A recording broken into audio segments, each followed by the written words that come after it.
ਵਾਹਿਗੁਰੂ ਜੀ ਕਾ ਖਾਲਸਾ ਵਾਹਿਗੁਰੂ ਜੀ ਕੀ ਫਤਿਹ। ਮੈਂ ਤੁਹਾਡੀ ਹੋਸਟ ਨੀਲਮ ਕੌਰ ਤੇ ਮੈਂ ਟੀਵੀ 84 ਦੇ ਸਾਰੇ ਦਰਸ਼ਕਾਂ ਤੇ ਸਰੋਤਿਆਂ ਦਾ ਦਿਲੀ ਸਵਾਗਤ ਕਰਦੀ ਹਾਂ। ਪ੍ਰੋਗਰਾਮ ਸੱਚੋ ਸੱਚ ਵਿੱਚ ਰੋਜ਼ਾਨਾ ਦੀ ਤਰ੍ਹਾਂ ਤੁਹਾਡੇ ਤੇ ਸਾਡੇ ਹਰਮਨ ਪਿਆਰੇ ਡਾਕਟਰ ਅਮਰਜੀਤ ਸਿੰਘ ਮੇਰੇ ਨਾਲ ਬੈਠੇ ਹੋਏ ਨੇ। ਆਓ ਨਾ ਮਿਲ ਕੇ ਪ੍ਰੋਗਰਾਮ ਸ਼ੁਰੂ ਕਰਦੇ ਹਾਂ।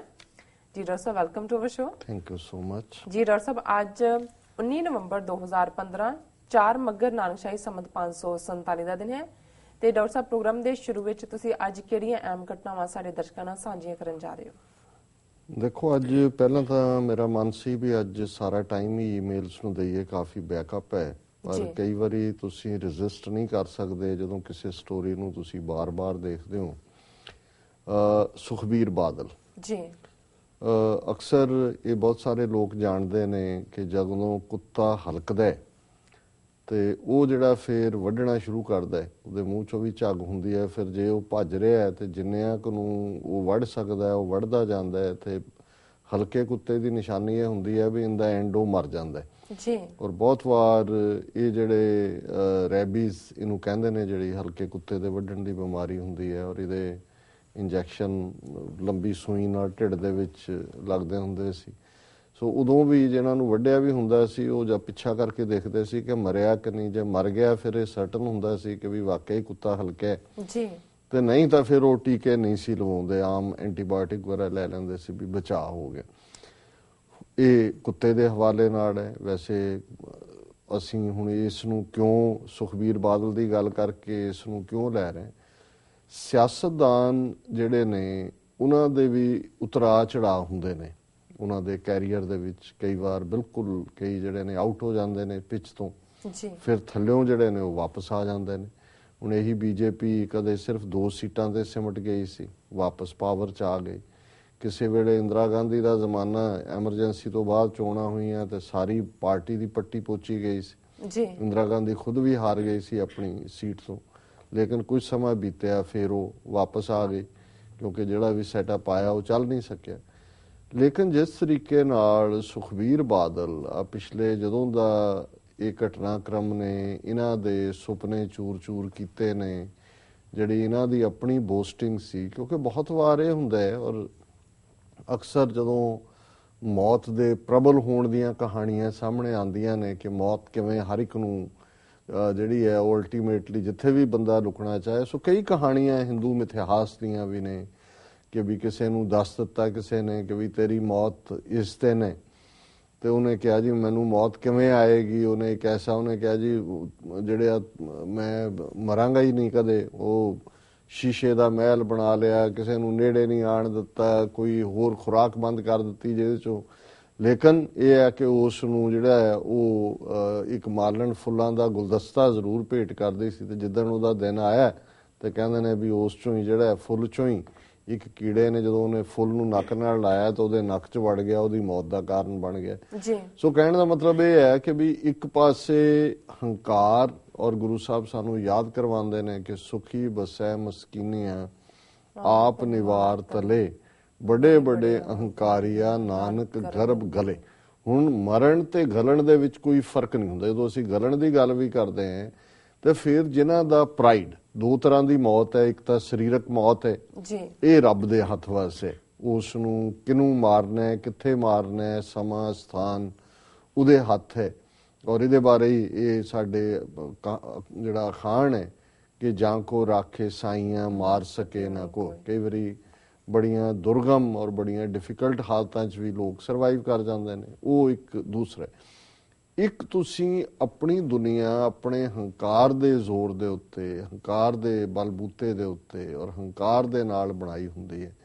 ਔਰ ਇਹ ਜਿਹੜੀ ਆਟੋ ਸੁਜੈਸ਼ਨ ਹੈ, ਹੰਕਾਰ ਇੱਕ ਕਿਸਮ ਦਾ ਆਟੋ ਸੁਜੈਸ਼ਨ ਹੀ ਹੁੰਦਾ ਜਿਹਦੇ 'ਚ ਤੁਸੀਂ ਆਪਣੇ ਆਪ ਨੂੰ ਕਹਿੰਦੇ ਹੋ ਕਿ ਨਹੀਂ ਤੂੰ ਬਹੁਤ ਬਲਵਾਨ ਹੈ। ਹੁਣ ਦੇਖ ਸਾਰੇ ਤੇਰੇ ਸਾਹਮਣੇ ਜਿਹੜੇ ਨੇ ਉਹ ਬਿਲਕੁਲ ਨਤਮਸਤਕ ਹੁੰਦੇ ਨੇ। ਕੋਈ IAS ਅਫਸਰ ਨਹੀਂ ਝੜਕ ਸਕਦਾ, ਕੋਈ IPS ਨਹੀਂ ਹੈ, ਮੈਂ ਹੀ ਉਹਨਾਂ ਦੀਆਂ ਟਰਾਂਸਫਰਾਂ ਕਰਦਾ। ਕਿਹੜੇ ਨੇ ਵਪਾਰੀ ਪੰਜਾਬ ਦੇ ਵਿੱਚ, ਕਿਹੜਾ ਜਿਹੜਾ ਉਹ ਦਵਾਨੀ ਵੀ ਇਨਵੈਸਟ ਕਰ ਸਕਦਾ ਮੇਰੀ ਮਰਜ਼ੀ ਤੋਂ ਬਿਨਾਂ। ਪੰਜਾਬ ਦੇ ਕੁਦਰਤੀ ਰੀਸੋਰਸ ਨੇ, ਮੈਂ ਜਿਹਨੂੰ ਚਾਹਾਂ ਉਹ ਰੇਤ ਹੈ, ਬਜਰੀ ਹੈ, ਕੋਈ ਹੋਰ ਹੈ, ਜੋ ਹੈ ਉਹ ਮੇਰੇ ਹੁਕਮਾਂ ਦੇ ਥੱਲੇ। ਔਰ ਜੇ ਇਹ ਜਵਾਨੀ ਜਿਹੜੀ ਪੰਜਾਬ ਦੀ ਬੜੀ ਭੁੜਕ ਭੁੜਕ ਕੇ ਜਿਹੜੀ ਹੈ ਸਰਕਾਰਾਂ ਨੂੰ ਚੈਲੰਜ ਕਰਦੀ ਸੀ ਔਰ ਇਹਨਾਂ ਨੇ ਆਪਣਾ ਜਿਹੜਾ ਹੈ ਉਹ ਆਜ਼ਾਦੀ ਦੀ ਗੱਲ ਕਰਦੀ ਹੈ। ਮੈਂ ਇਹਨਾਂ ਨੂੰ ਐਸਾ ਸਵਾਵਾਂਗਾ ਕਿ ਇਹਨਾਂ ਦੀਆਂ ਜਨਰੇਸ਼ਨਾਂ ਵੀ ਨਹੀਂ ਉੱਠਣਗੀਆਂ। ਉਹ ਡਰੱਗਸ ਲਿਆ ਕੇ ਜਿਵੇਂ ਪੰਜਾਬ ਦੇ ਵਿੱਚ ਸਾੜੇ ਭਣਵਈਏ ਨੇ ਕਿਸ ਕਿਸਮ ਦਾ ਕੀਤਾ। ਪਰ ਹੁਣ ਇੱਕ ਪਾਸੇ ਇਹ ਹੰਕਾਰ ਦੀ ਦੁਨੀਆ ਚੱਲ ਰਹੀ ਹੁੰਦੀ ਹੈ ਜਿਹਦੇ ਚ ਹੰਕਾਰੀ ਸਮਝਦਾ ਹੈ ਕਿ ਮੈਂ ਹਰ ਚੀਜ਼ ਮੇਰੀ ਮੁੱਠੀ ਦੇ ਵਿੱਚ ਬੰਦ ਹੈ, ਮੇਰਾ ਹੁਕਮ ਜਿਹੜਾ ਹੈ ਉਹੀ ਲਾਅ ਆਫ ਦਾ ਲੈਂਡ ਹੈ। ਔਰ ਫਿਰ ਉਸ ਹੰਕਾਰ ਚੋਂ ਜਦੋਂ ਕੋਈ ਇਹ ਆਫਰ ਕੇ ਕਹੇ ਕਿ ਅਗਲੇ 25 ਸਾਲ ਜਿਹੜੀ ਹੈ ਉਹ ਸਾਡੀ ਹਕੂਮਤ ਰਹੇਗੀ ਔਰ ਉਹਨਾਂ ਦੀਆਂ ਅੱਖਾਂ ਸਾਹਮਣੇ ਸੁਪਨੇ ਚੂਰ-ਚੂਰ ਹੋ ਰਹੇ ਹੋਣ, ਉਹਨਾਂ ਦਾ ਹਾਲ ਇਹ ਹੋਏ ਕਿ ਉਹ ਆਪਣੇ ਘਰਾਂ ਚੋਂ ਨਾ ਨਿਕਲ ਸਕਦੇ ਹੋਣ ਔਰ ਜਿਸ ਕਿਸਮ ਦਾ ਮਾਹੌਲ ਪਿਛਲੇ 3-4 ਮਹੀਨੇ ਤੋਂ ਔਰ ਈਵਨ ਇਹ ਵੱਡਾ ਬਾਦਲ ਜਿਹੜਾ ਹਮੇਸ਼ਾ ਇਹ ਦਾਅਵੇ ਕਰਦਾ ਹੈ ਕਿ ਜੀ ਅਸਲੀ ਰੂਲਰ ਮੈਂ ਤਾਂ ਸੰਗਤ ਦਰਸ਼ਨ ਕਰਕੇ ਲੋਕਾਂ ਦੇ ਵਿੱਚ ਜਾ ਕੇ ਐਡਮਿਨਿਸਟਰ ਕਰਦਾ, ਰਾਜ ਤਾਂ ਮੈਂ ਉਸ ਲੈਵਲ ਤੇ ਕਰਦਾ। ਪਰ ਪਿਛਲੇ 4 ਮਹੀਨੇ ਤੋਂ ਇਹ ਆਪਣੇ ਲਾਂਬੀ ਹਲਕੇ 'ਚ ਵੀ ਔਰ ਆਪਣੇ ਜ਼ਿਲ੍ਹੇ ਬਠਿੰਡੇ 'ਚ ਵੀ ਨਹੀਂ ਵੜ ਸਕਿਆ ਕੋਈ ਵੀ। ਨੋ ਤਾਂ ਦਿੱਲੀ ਤੋਂ ਹੀ ਨਹੀਂ ਟੱਪਦੀ ਹੈ, ਇੰਨਾ ਇਹਨਾਂ 'ਚ ਖੌਫ ਔਰ ਡਰ ਹੈ। ਔਰ ਜੋ ਹਾਲ ਇਹਨਾਂ ਦੇ ਜਿਹੜੇ ਤਨਖਾਹੀਏ ਜਥੇਦਾਰ ਨੇ ਉਹਨਾਂ ਦਾ ਉਹ ਵੀ ਸਾਹਮਣੇ। ਉਹ ਇਸ ਸਾਰੇ ਨੂੰ ਕਿਵੇਂ ਦੱਸਣ ਕਿ ਭਾਈ ਲੋਕਾਂ 'ਚ ਇੰਨੇ ਨਕਾਰੇ ਗਏ ਨੇ, ਪੂਰਾ ਜ਼ੋਰ ਲਾਉਣ ਦੇ ਬਾਵਜੂਦ ਲੱਖਾਂ ਲੋਕ ਜਿਹੜੇ ਨੇ ਉਹ ਸਰਬੱਤ ਖਾਲਸਾ ਤੇ ਚੱਬੇ ਪਹੁੰਚ ਜਾਂਦੇ ਨੇ। ਕਿਵੇਂ ਉਸ ਤੋਂ ਪਹਿਲਾਂ ਹਜ਼ਾਰਾਂ ਲੋਕ ਜੇ ਉਹਨਾਂ ਨੇ ਸ਼ਾਹਰਾਹ ਤੋਂ ਹਟਾਏ ਤੇ ਉਹਨਾਂ ਨੇ ਆ ਕੇ ਲਿੰਕ ਰੋਡਸ ਦੇ ਉੱਤੇ ਬੈਠ ਗਏ ਔਰ ਗੋਲੀਆਂ ਉਹਨਾਂ ਨੇ ਖਾ ਰਹੀਆਂ, ਕੋਈ ਭੱਜਿਆ ਨਹੀਂ ਹੈ।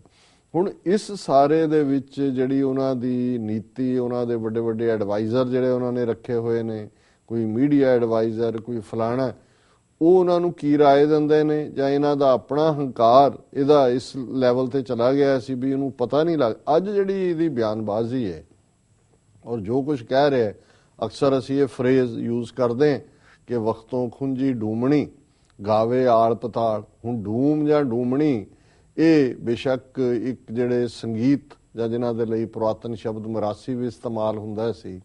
ਅਸੀਂ ਕਿਉਂਕਿ ਭਾਈ ਮਰਦਾਨਾ ਕਈ ਥਾਂ ਜਨਮ ਸਾਖੀਆਂ 'ਚ ਉਹਨਾਂ ਦੇ ਲਈ ਡੂਮ ਇਸਤੇਮਾਲ ਹੁੰਦਾ ਹੈ, ਪਰ ਅਸੀਂ ਹਮੇਸ਼ਾ ਹੀ ਜਿਹੜਾ ਉਹਨਾਂ ਨੂੰ ਕਿ ਉਹ ਰਬਾਬ ਵਜਾਉਂਦੇ ਸਨ ਤੇ ਫਿਰ ਇਹ ਸਾਰੀ ਪਰੰਪਰਾ ਵਾਲਿਆਂ ਨੂੰ ਅਸੀਂ ਸਤਿਕਾਰ ਨਾਲ ਰਬਾਬੀ ਕਹਿੰਦੇ ਹਾਂ ਜਾਂ ਭਾਈ ਮਰਦਾਨੇ ਕੇ ਵੀ ਕਿਹਾ ਜਾਂਦਾ। ਪਰ ਇਹ ਇੱਕ ਕਲੈਨ ਸੀ, ਇੱਕ ਕਬੀਲਾ ਸੀ ਜਿਹੜਾ ਲੋਕਾਂ ਦੀ ਐਂਟਰਟੇਨਮੈਂਟ ਕਰਦਾ ਸੀ। ਉਹ ਡੂਮ ਹੋਏ ਮੇਲ ਜਾਂ ਡੂਮਣੀ ਫੀਮੇਲ। ਸੋ ਇਹ ਰਾਗ ਦੇ ਐਕਸਪਰਟ ਸਨ ਔਰ ਉਹਦੇ ਨਾਲ ਹੀ ਉਹਨਾਂ ਦਾ ਜਿਹੜਾ ਗੁਜ਼ਰ ਵੀ ਹੁੰਦਾ ਸੀ।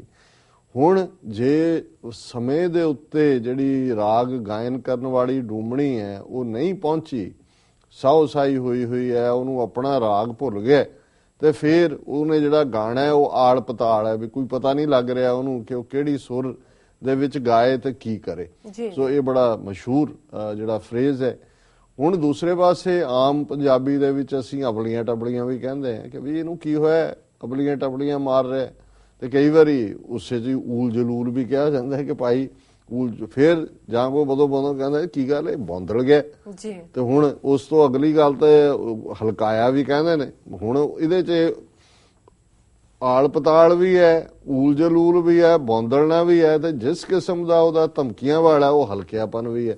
ਹੁਣ ਇੰਨਾ ਕਹਿਣ ਲਈ ਮੈਂ ਇੰਨੀ ਲੰਬੀ ਕਹਾਣੀ ਸੁਣਾਈ ਹੈ, ਗੱਲ ਇਹ ਸਮਝਾਉਣ ਦੇ ਲਈ। ਹੁਣ ਐਸੀ ਕਿਹੜੀ ਗੱਲ ਹੈ ਜਿਹੜੀ ਇਹ ਹੁਣ ਕਰ ਰਿਹਾ ਲਗਾਤਾਰਤਾ ਨਾਲ। ਇਹਨਾਂ ਦਾ ਇੱਕ ਵੈਬਸਾਈਟ ਹੈ ਬਾਬੂ ਸ਼ਾਹੀ, ਬਲਜੀਤ ਬੱਲੀ ਇਹਨਾਂ ਦਾ ਹੀ ਪੀਟੀਸੀ ਦੇ ਲਈ ਕੰਮ ਕਰਦਾ ਹੈ ਔਰ ਭਾਵੇਂ ਖੱਬੇ ਪੱਖੀ ਰਿਹਾ ਪਰ ਇਹ ਸਾਰੇ ਹੀ ਪੱਖ ਜਿਹੜੇ ਨੇ ਫਿਰ ਜਿੱਥੋਂ ਰੋਟੀ ਰੋਜ਼ੀ ਨਿਕਲਦੀ ਹੈ ਬੰਦਾ ਉਹਦੇ ਗੁਣਗਾਇਨ ਕਰ ਜਾਂਦਾ। ਜਿਹਨੂੰ ਕਹਿੰਦੇ ਨੇ ਮੂੰਹ ਖਾਂਦਾ ਅੱਖਾਂ ਸ਼ਰਮਾਉਂਦੀਆਂ, ਜਿੱਥੋਂ ਤੁਸੀਂ ਖਾਂਦੇ ਹੋ ਫਿਰ ਅੱਖਾਂ ਤਾਂ ਉੱਥੋਂ ਦੀ ਸ਼ਰਮ ਮੰਨਦੀਆਂ ਨੇ। ਹੁਣ ਇਹ ਇਹਨਾਂ ਦੀ ਸਟੋਰੀ ਕਿ ਜੀ ਪਹਿਲਾਂ ਤਾਂ ਹੁਣ ਇੰਨੇ ਕਿ ਹੁਣ ਇਹਨਾਂ ਨੂੰ ਲੱਗਦਾ ਵੀ ਅਸੀਂ ਕਿਵੇਂ ਸਿੱਖ ਕੌਮ ਦੇ ਵਿੱਚ ਜਿਹੜਾ ਸਾਡਾ ਵਕਾਰ ਮੁੱਕਿਆ ਉਹਨੂੰ ਵੀ ਵਾਪਸ ਹਾਸਲ ਕਰੀਏ ਤੇ ਜਿਹੜੇ ਇੰਨੇ ਇਕੱਠ ਹੋਏ ਨੇ ਇਸ ਦੀ ਕੀ ਜਸਟੀਫਿਕੇਸ਼ਨ ਕਰੀਏ, ਕਿਵੇਂ ਕਹੀਏ। ਸੋ ਇੱਕ ਤਾਂ ਇਹਨਾਂ ਦੀ ਕੈਬਨਿਟ ਦੀ ਮੀਟਿੰਗ ਦੇ ਵਿੱਚ ਇਹਨਾਂ ਨੇ ਇਹ ਕਿਹਾ ਕਿ ਜੀ ਹੁਣ ਜਿਹੜੀ ਗੁਰੂ ਗ੍ਰੰਥ ਸਾਹਿਬ ਦੀ ਬੇਅਦਬੀ ਦੀ ਕੋਈ ਘਟਨਾ ਹੋਏਗੀ ਉਸ ਦੀ ਜਿਹੜੀ ਅਦਾਲਤੀ ਸਜ਼ਾ ਹੈ ਉਹ ਉਮਰ ਕੈਦ ਹੋਏਗੀ, ਕਿਉਂਕਿ ਪਹਿਲਾਂ ਸਿਰਫ ਇਹ 3 ਸਾਲ ਸੀ। ਚਲੋ ਇਹ ਮੰਨਿਆ ਕਿ ਜੀ ਉਹਨਾਂ ਨੇ ਆਪਣਾ ਜਿਹੜਾ ਉਹ ਡੈਮੇਜ ਕੰਟਰੋਲ ਕਰ ਰਹੇ ਨੇ। ਹੁਣ ਜਿਹੜੀਆਂ ਅਵਲੀਆਂ ਟਬਲੀਆਂ ਦੀ ਗੱਲ ਹੈ ਉਹਦੇ ਚੋਂ ਕਹਿੰਦਾ Congress should be declared anti national party. ਉਹ ਕਹਿੰਦਾ ਵੀ ਕਾਂਗਰਸ ਔਰ ਆਮ ਆਦਮੀ ਪਾਰਟੀ ਇਹਨਾਂ ਨੇ ਸਰਬੱਤ ਖਾਲਸਾ ਕਰਾਇਆ। ਫਿਰ ਇੱਥੇ ਵੀ ਨਹੀਂ ਇਸ ਗੱਲ ਤੇ ਰੁਕ ਜਾਏ, ਚਲੋ ਜੇ ਤੁਸੀਂ ਸਿਆਸੀ ਕਰਨਾ ਹੈ, ਹਾਲਾਂਕਿ ਹਰ ਇੱਕ ਨੂੰ ਉੱਥੇ ਜਿਹੜੇ ਬੈਠੇ ਨੂੰ ਲੱਗਦਾ ਹੋਏਗਾ ਕਿ ਵੀ ਇਹਦਾ ਦਿਮਾਗ ਠੀਕ ਹੈ, ਜਾਂ ਹੁਣ ਜਿਹੜੀਆਂ ਮੈਂ ਐਕਸਪ੍ਰੈਸ਼ਨ ਕਿਹਾ ਉਹ ਤੋਂ ਬਿਨਾਂ ਹੁੰਦਾ ਵੀ ਦਿਮਾਗ ਠੀਕ ਹੈ ਇਹਦਾ ਜੀ। ਹੁਣ ਇਹਨੂੰ ਕੋਈ ਪੁੱਛੇ ਕਿ ਵੀ ਲੱਖਾਂ ਲੋਕ ਆਪ ਮੁਹਾਰੇ ਜਿਹੜੇ ਆ ਜਾਂਦੇ ਨੇ ਕਾਂਗਰਸ ਦੀਆਂ, ਤੇ ਆਪਣੀਆਂ ਰੈਲੀਆਂ ਜਿਹੜੀਆਂ ਨੇ ਉਹਨਾਂ ਦੇ ਰਾਹੁਲ ਤੋਂ ਲੈ ਕੇ ਕੋਈ ਆਇਆ ਹੋਏ ਤਾਂ 20,000 ਦਾ ਨੰਬਰ ਨਹੀਂ ਕ੍ਰਾਸ ਹੁੰਦਾ ਜੀ। ਲੱਖਾਂ ਜੇ ਸੱਚਮੁੱਚ ਹੀ ਕਾਂਗਰਸ ਇੰਨੀ ਕੁ ਕਾਬਲ ਹੋ ਗਈ ਕਿ ਬਿਨਾਂ ਸਿੱਧਾ ਦਖਲਅੰਦਾਜ਼ੀ ਕੀਤੇ ਲੱਖਾਂ ਲਿਆ ਸਕਦੀ ਹੈ, ਫਿਰ ਵੀ ਤੇਰੀ ਫੱਟੀ ਪੋਚੀ ਗਈ ਭਾਈ, ਜੇ ਤਾਂ ਤੈਨੂੰ ਇਹੀ ਲੱਗਦਾ ਵੀ ਕਾਂਗਰਸ ਇੰਨੀ ਕਾਬਲ ਹੈ। ਪਰ ਮੈਂ ਇਹ ਖਬਰ ਐ ਸੱਚ ਹੀ ਪੜ੍ਹਨਾ ਚਾਹੁੰਦਾ, ਉਹ ਤੋਂ ਅੰਦਾਜ਼ਾ ਹੋਏਗਾ ਕਿ ਇੱਕੋ ਸਾਹ ਦੇ ਵਿੱਚ ਉਹ ਕਾਂਗਰਸ ਆਮ ਆਦਮੀ ਪਾਰਟੀ ਨੂੰ ਵੀ ਕੋਸ ਰਿਹਾ, ਉਸੇ ਸਾਹ 'ਚ ਬਾਹਰਲੇ ਦੇਸ਼ਾਂ ਦੀਆਂ ਏਜੰਸੀਆਂ ਦੀ ਵੀ ਗੱਲ ਕਰ ਰਿਹਾ ਜੀ ਕਿ ਸਰਬੱਤ ਖਾਲਸਾ ਕਰਾਇਆ ਹੀ ਬਾਹਰਲੇ ਦੇਸ਼ਾਂ ਦੀਆਂ ਏਜੰਸੀਆਂ ਨੇ ਜੀ। ਹੁਣ ਜੇ ਤਾਂ ISI ਜਾਂ ਅਮਰੀਕਾ ਦੇ ਵੀ CIA ਹੈ, ਕੈਨੇਡਾ ਦੀ ਸੀਸਸ ਹੈ, ਪਤਾ ਨਹੀਂ ਕਿਹਦਾ ਹੈ। ਔਰ ਉਹ ਤੁਸੀਂ ਝੂਠ ਦਾ ਹਾਲ ਜਾਂ ਉਸ ਬੌਂਦਲਣ ਦਾ ਹਾਲ ਦੇਖੋ। ਉਹ ਕਹਿੰਦਾ ਜੀ ਅਸੀਂ ਜਿਹੜੀ ਇਹ ਆਪਣੇ ਗੁਰਦੁਆਰਾ ਸਾਹਿਬਾਨ ਗੁਰੂ ਗ੍ਰੰਥ ਸਾਹਿਬ ਦੀ ਬੀੜ ਦੀ ਬੇਅਦਬੀ ਦੇ ਕੇਸ CBI ਨੂੰ ਦਿੱਤੇ ਨੇ, ਇਸ ਲਈ ਦਿੱਤੇ ਨੇ ਕਿ ਫੋਰਨ ਏਜੰਸੀਆਂ ਇਨਵੋਲਵ ਨੇ। ਹੁਣ ਕੋਈ ਵੀ ਬੰਦਾ ਇਹ ਕਹੇਗਾ ਵੀ ਇਸ ਤੋਂ ਪਹਿਲਾਂ ਸੁਮੇਧ ਸੈਣੀ ਤੇ ਤੁਸੀਂ ਰਲ ਕੇ ਦੀਨਾਨਗਰ ਦਾ ਡਰਾਮਾ ਕਰਾਇਆ ਜੀ, ਪੁਲਿਸ ਸਟੇਸ਼ਨ ਦੇ ਉੱਤੇ ਅਟੈਕ ਹੋਣ ਦਾ, ਕਿ ਜੀ 5 ਅੱਤਵਾਦੀ ਪਾਕਿਸਤਾਨ ਚੋਂ ਆਏ, ਬਾਰਡਰ ਟੱਪਿਆ, ਇੰਨਾ ਸਾਡੀ ਬਹਾਦਰ ਪੁਲਿਸ ਨੇ ਇੰਨਾ ਮੁਕਾਬਲਾ ਕੀਤਾ, ਦੇਖੋ ਸਾਡਾ SP ਮਾਰਿਆ ਗਿਆ। ਹੁਣ ਉਹਦੇ ਲਈ ਸੈਂਟਰ ਗਵਰਨਮੈਂਟ ਕਹਿੰਦੀ ਰਹੀ ਕਿ ਵੀ ਅਸੀਂ ਇਹਨੂੰ ਇਨਵੈਸਟੀਗੇਟ ਕਰਨਾ ਚਾਹੁੰਦੇ। ਜੇ ਇਹਦੀ ਇਸ ਗੱਲ ਨੂੰ ਹੀ ਮੰਨ ਲਿਆ ਜਾਏ ਕਿ ਸਰਬੱਤ ਖਾਲਸਾ ਫੋਰਨ ਏਜੰਸੀਆਂ ਨੇ ਕਰਾਇਆ ਔਰ ਗੁਰੂ ਗ੍ਰੰਥ ਸਾਹਿਬ ਦੀ ਬੀੜ ਦੀ ਬੇਅਦਬੀ ਵੀ ਉਹਨਾਂ ਨੇ ਕਰਾਈ, ਇਸ ਲਈ ਉਹਨਾਂ ਨੇ CBI ਨੂੰ ਇਹ ਦੇ ਦਿੱਤਾ ਹੈ ਜਾਂ ਇਨਵੈਸਟੀਗੇਸ਼ਨ ਉਹਨਾਂ ਨੂੰ ਦਿੱਤੀ, ਤਾਂ ਉੱਥੇ ਤਾਂ ਸੈਂਟਰ ਕਹਿੰਦੀ ਰਹੀ ਕਿ ਵੀ ਦੱਸੋ ਕੀ ਹੈ, ਅਸੀਂ ਸੈਂਟਰਲ ਇਨਵੈਸਟੀਗੇਸ਼ਨ ਕਰਾਈ ਹੈ। ਉਹ ਤਾਂ ਜ਼ਾਹਰਾ ਤੌਰ ਤੇ ਇਹਨਾਂ ਦੇ ਕਹਿਣ ਮੁਤਾਬਕ ਦਹਿਸ਼ਤਗਰਦ ਹਮਲਾ ਸੀ, ਗੁਆਂਢੀ ਦੇਸ਼ ਚੋਂ ਆਏ, ਜਾਨੀ ਨੁਕਸਾਨ ਵੀ ਕੀਤਾ, ਲੇਕਿਨ ਉਦੋਂ ਸਟੇਟ ਨੇ ਜਿਹੜਾ ਉਹ ਮੰਨਿਆ ਹੀ ਨਹੀਂ ਹੈ। ਉਹਨੂੰ ਕਿਹਾ ਜੀ ਨਹੀਂ ਅਸੀਂ ਬਹੁਤ ਕੇਪੇਬਲ ਹਾਂ, ਅਸੀਂ ਆਪ ਹੀ ਕਰ ਲਾਂਗੇ। ਈਵਨ ਫੌਜ ਆਈ ਬੈਠੀ ਸੀ, ਪਹਿਲਾਂ ਫੌਜ ਨੂੰ ਇਨਵੋਲਵ ਨਹੀਂ ਕੀਤਾ, ਫਿਰ ਸੈਂਟਰ ਗਵਰਨਮੈਂਟ ਨੂੰ ਇਨਵੋਲਵ ਨਹੀਂ ਕੀਤਾ। ਹੁਣ ਇਹਦੇ ਆਲ ਪਤਾਲ ਦਾ ਇਹ ਹੈ ਕਿ people spreading hatred and disturbing communal harmony on social media to be dealt with severely. ਹੁਣ ਇਹ ਤੀਜੀ ਧਮਕੀ ਫੋਰਨ ਏਜੰਸੀਆਂ ਮਤਲਬ ਬਾਹਰਲੇ ਸਿੱਖਾਂ ਨੂੰ, ਕਾਂਗਰਸ ਨੂੰ ਐਂਟੀ ਨੈਸ਼ਨਲ ਬਣਾਓ, ਤੇ ਸੋਸ਼ਲ ਮੀਡੀਆ ਨੂੰ ਉਹ ਕਹਿੰਦੇ ਜੀ ਅਸੀਂ ਦੇਖ ਲਾਂਗੇ। ਹੁਣ ਵੈਸੇ ਅਸੀਂ ਸੁੱਖਾ ਅਮਲੀ ਕਹਿੰਦੇ ਆ, ਪਰ ਹੁਣ ਕਿਉਂਕਿ ਖਬਰ ਪੜ੍ਹ ਰਹੇ ਹਾਂ ਸੁਖਬੀਰ ਬਾਦਲ ਇਹ ਸੋਸ਼ਲ ਮੀਡੀਆ ਵਾਲਿਆਂ ਨੂੰ ਵੀ ਦੇਖ ਲਾਂਗੇ। ਇਹ ਹੀ ਹੈ ਕਿ ਅਸੀਂ ਅਗਲੀ ਮੀਟਿੰਗ ਚੰਦਰਮਾ ਤੇ ਕਰਾਂਗੇ, ਪਾਣੀ ਦੇ ਵਿੱਚ ਬੱਸਾਂ ਚਲਾ ਦੇਾਂਗੇ, ਕਹਿੰਦੇ ਮੱਛੀਆਂ ਸਾਡੀਆਂ ਜਿਹੜੀਆਂ ਉਹ ਰੂਸ ਵਾਲੇ ਲੋਕ ਖਾਣਗੇ, ਅਸੀਂ ਇੰਨਾ ਐਕਸਪੋਰਟ ਕਰਾਂਗੇ। ਔਰ ਇਸੇ ਮੀਟਿੰਗ 'ਚ ਉਹਨਾਂ ਨੇ ਇਹ ਕਿਹਾ ਕਿ ਜੀ ਅਸੀਂ 1,14,000 ਨਵੇਂ ਜੌਬ ਜਿਹੜੇ ਨੇ ਉਹ ਕ੍ਰੀਏਟ ਕਰਤੇ। ਔਰ ਇਹ ਜਿਹੜੀ ਕਾਂਗਰਸ ਔਰ ਦੂਜੀਆਂ ਪਾਰਟੀਆਂ ਪੰਜਾਬ ਦੀ ਜਵਾਨੀ ਨੂੰ ਦੂਜੇ ਪਾਸੇ ਲਾ ਰਹੇ ਨੇ, ਅਸੀਂ 1,14,000 ਨੌਕਰੀਆਂ ਅਸੀਂ ਦੇ ਦੇਣੇ। ਇਹਨੂੰ ਕੋਈ ਪੁੱਛੇ ਕਿ ਵੀ 3 ਸਾਲ ਉਹ ਤੁਸੀਂ ਆਪਣੀ ਡੱਬ 'ਚ ਦਿੱਤੀਆਂ ਸੀ ਨੌਕਰੀਆਂ, ਕੱਛ 'ਚ ਦਿੱਤੀਆਂ ਸੀ, ਕਿਸੇ ਹੋਰ ਦੱਬੀਆਂ ਹੋਈਆਂ ਸੀ ਜ਼ਮੀਨ 'ਚ, ਜਿਹੜੀਆਂ ਹੁਣ ਆਲ ਆਫ ਅ ਸਡਨ ਤੁਹਾਨੂੰ ਯੂਥ ਦੀ ਜਿਹੜੀ ਹੈ ਕ੍ਰੀਏਟਿਵ ਪਾਵਰ ਨਜ਼ਰ ਆਈ। ਹੁਣ ਇਹ ਹੈ ਜੇ ਤੁਸੀਂ ਥੋੜਾ ਜਿਹਾ ਵੀ ਬੈਲੈਂਸ ਕਰਕੇ ਦੇਖੋ ਵੀ ਇਹਨਾਂ ਨੂੰ ਤਾਂ ਪਤਾ ਹੀ ਨਹੀਂ ਲੱਗਦਾ ਕਿ ਮੈਨੂੰ ਤਾਂ ਲੱਗਦਾ ਉਹੀ ਨਾ ਇਹਨੇ ਡਿੱਗ ਪੈਣਾ ਬੇਹੋਸ਼ ਹੋ ਕੇ ਕਿਤੇ, ਜਿਵੇਂ ਇਹਦਾ ਕੋਈ ਇਲਾਜ ਲੂਜ ਇਹਦਾ ਕਰਾਏ ਬਾਪੂ, ਉਹ ਤਾਂ ਪਤਾ ਹੈ ਉਹ ਸੀਜ਼ਨ ਉਹ ਤਾਂ ਮਾਫੀਆਂ ਮੰਗਣ ਤੇ ਆ ਗਿਆ, ਮੈਂ ਮਾਫੀਆਂ ਮੰਗਦਾ ਜੀ, ਕਦੇ ਉਹ ਰੇਡੀਓ ਤੇ ਮੰਗ ਰਿਹਾ, ਕਦੇ TV ਤੇ ਮੰਗ ਰਿਹਾ, ਮਾਫੀ ਮੈਨੂੰ ਮਾਫੀ ਦੇ ਦਿਓ ਜੀ। ਹੁਣ ਇਹ ਕਹਿੰਦੇ ਆ ਕਿ ਜੀ ਮੈਂ ਦੇਖ ਲਾਂਗਾ, ਸੋਸ਼ਲ ਮੀਡੀਆ ਨੂੰ ਵੀ ਦੇਖ ਲਾਂਗਾ ਜੀ।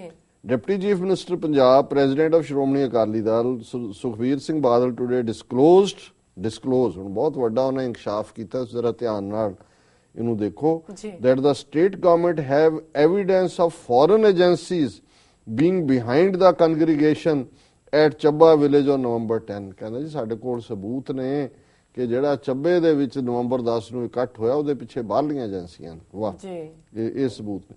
and would share the same with CBI, ਔਰ ਅਸੀਂ CBI ਦੇ ਨਾਲ ਇਸ ਨੂੰ ਸ਼ੇਅਰ ਕਰਾਂਗੇ।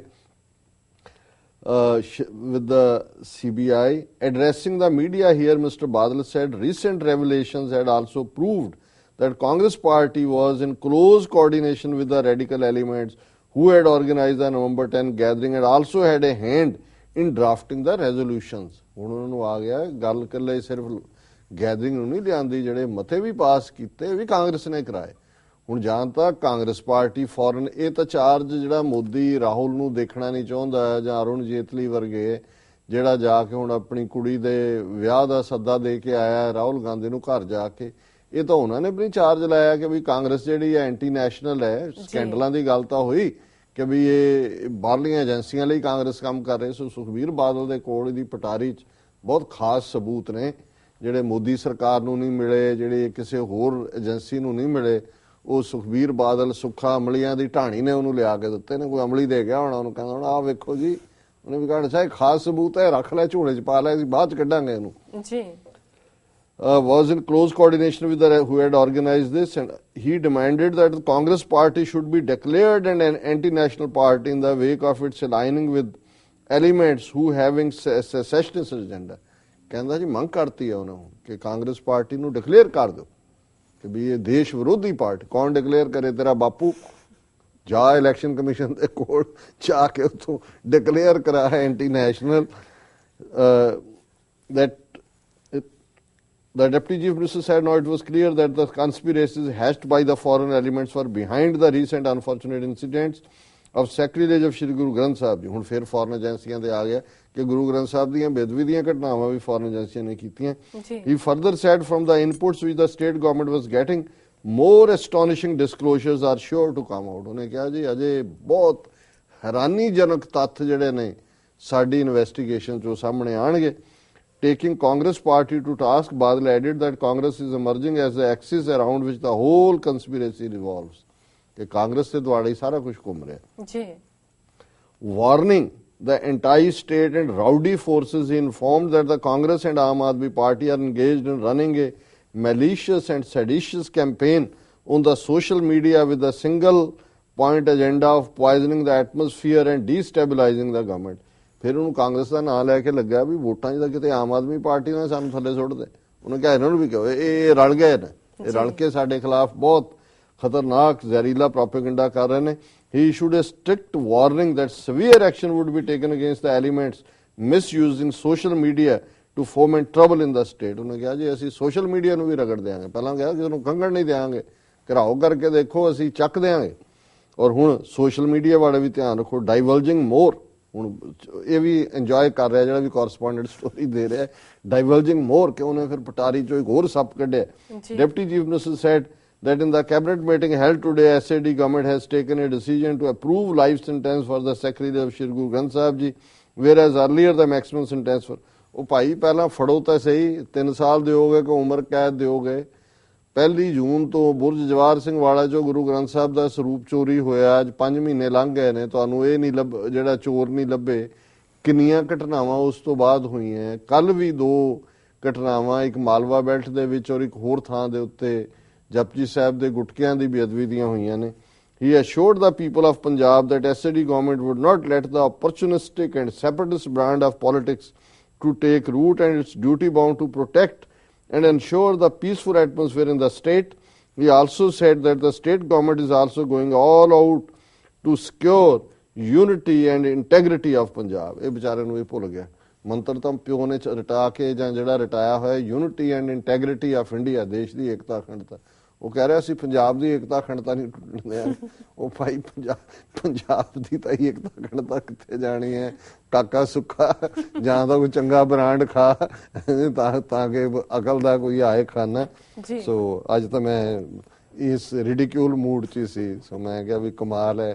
ਚੁਟਕਲਿਆਂ ਦੀ ਕਿਤਾਬ ਜਿਹੜੀ ਅੱਗੇ ਹੁੰਦਾ ਸੀ ਨਾ, ਚੁਟਕਲੇ ਲਤੀਫੇ ਟਿਟਬਿਟਸ, ਤੇ ਹੁਣ ਮੇਰਾ ਖਿਆਲ ਹੈ ਸੁੱਖੇ ਅਮਲੀ ਦੇ ਬਿਆਨ ਦੀਆਂ ਕਾਪੀਆਂ ਕਰਕੇ ਦੇ ਦਿਓ ਤੇ ਉਹ ਆਪਣੇ ਆਪ 'ਚ ਜਿਹੜਾ ਉਹ ਚੁਟਕਲੇ ਹੋਣਗੇ, ਟਿਟਬਿਟਸ ਹੋਣਗੇ। ਜੀ ਡਾਕਟਰ ਸਾਹਿਬ ਤੁਹਾਡਾ ਬਹੁਤ ਬਹੁਤ ਸ਼ੁਕਰੀਆ। ਇਸ ਨਾਲ ਨੇ ਬ੍ਰੇਕ। ਵਿਊਅਰਸ ਤੁਸੀਂ ਕਿਤੇ ਨਹੀਂ ਜਾਣਾ, ਮਿਲਦੇ ਆ ਆਫਟਰ ਦਿਸ ਸ਼ਾਰਟ ਬ੍ਰੇਕ।